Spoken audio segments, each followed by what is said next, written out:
So let's go back now to Ezekiel chapter 37. I think I've laid enough principle out there, and let's walk through some things.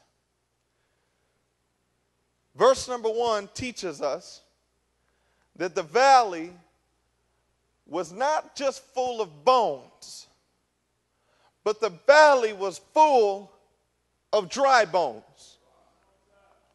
The valley was full of dry bones. I think there's a reason that the author, that Ezekiel, needed to give us this detail. It's not just bones that we're talking about, but we're talking about dry bones. Now, why is this important?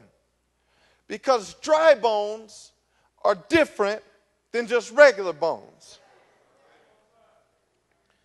I won't go into how I know that. I'm just a hunter. I'll just say that. I don't want anybody to get mad at me. I don't want any PETA people in here coming and rallying outside the church. But there's a difference between a dry bone and just a regular bone. You remember Samson? What does the Bible say that Samson picked up? No, they don't just say a jawbone. Does anybody remember the actual description? It says a fresh jawbone. It says that Samson picked up a fresh jawbone of a donkey and then went to whipping on all them big boys. What, he killed like 500 Philistines or something?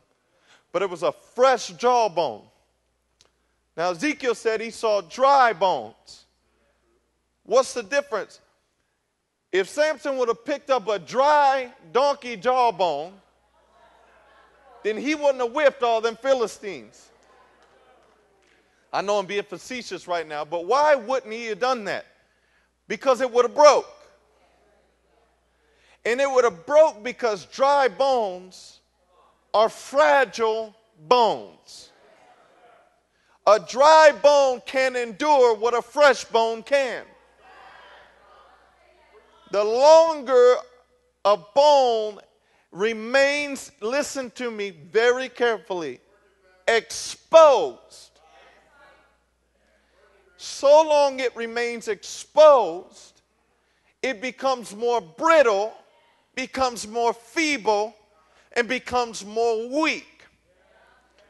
Why is it so important, Pastor Dustin, for us to not have divisions among us?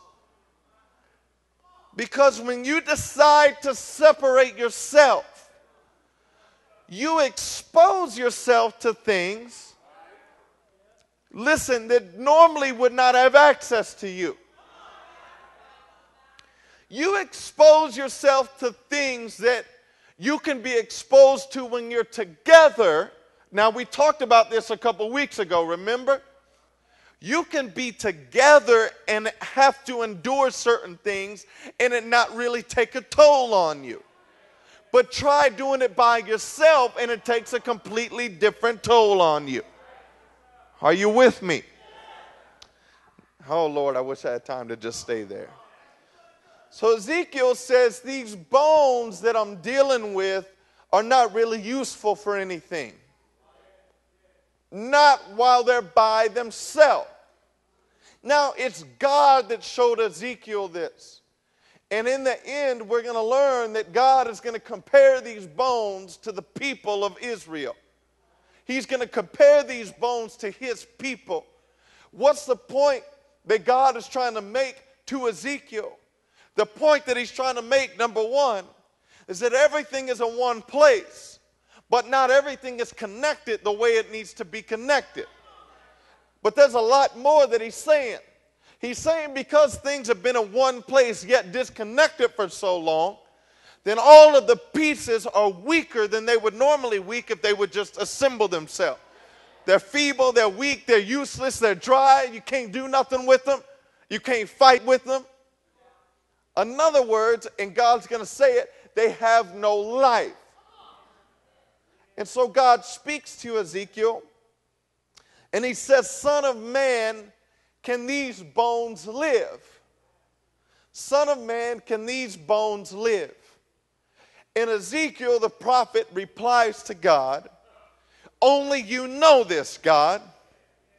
Only you know if they can live again. Look at somebody and tell them all it takes is one. Tell them again, all it takes is one. God sometimes is just looking for somebody that won't say it can't be done. Sometimes all God needs is just one person. One person.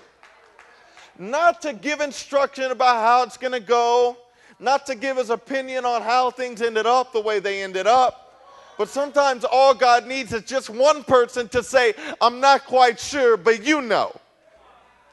But listen, available for instruction, that's another message for another day. We won't get into it too much. But he said, can these bones live? And he answered God, only you know.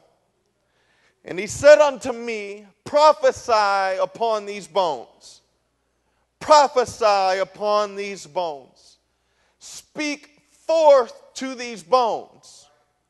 In other words, I'm going to give something that's dead an ear. And this is the part that we hadn't really talked about before, I don't think, in Ezekiel chapter 37. He says they're dead. If they weren't dead, he wouldn't ask Ezekiel, can they live? He says they're dead. But he says, I'm going to give what is dead at least, and listen to me clearly, an ability to hear what you're about to tell them. Now, I think two of y'all caught it, and I didn't expect everybody to catch it. But you're all about to catch it.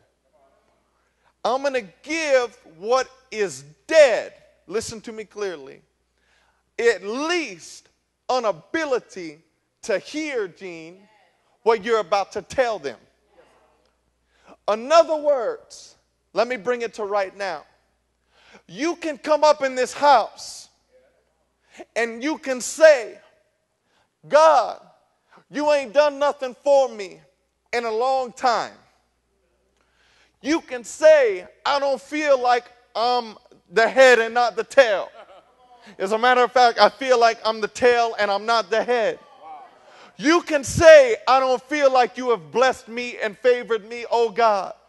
You can say, God, I don't feel like you've been true to your word. You can say, God, so-and-so hurt me and I don't like what pastor did over there. And mom and dad didn't treat me right over there. And I had to go through this mess and I was fired over here. And something caused me to get disconnected. And something caused me to get dry. And something caused me to become dead spiritually and lifeless. Something caused me to get to this place. And God, you allowed it to happen. You can say all that you want to say. But God's rebuttal to that is at least I'm going to give you an ear to hear what I'm about to say. And I'm going to leave it up to you to decide whether you're going to follow instruction as to what I'm about to tell you or not. In other words, I'm not worried about your excuses. I'm not trying to get you to some kind of spiritually healthy place before you can hear me. You can come in here busted, broke down, leaning on the side, ain't felt God for half a decade. I don't know what's going on spiritually in my life. I don't feel God like I used to feel him. I don't see God the way that I used to see him. God is saying I ain't worried about that. As a matter of fact, I might have let you get just to that place so that you could actually hear what I've been trying to tell you all along.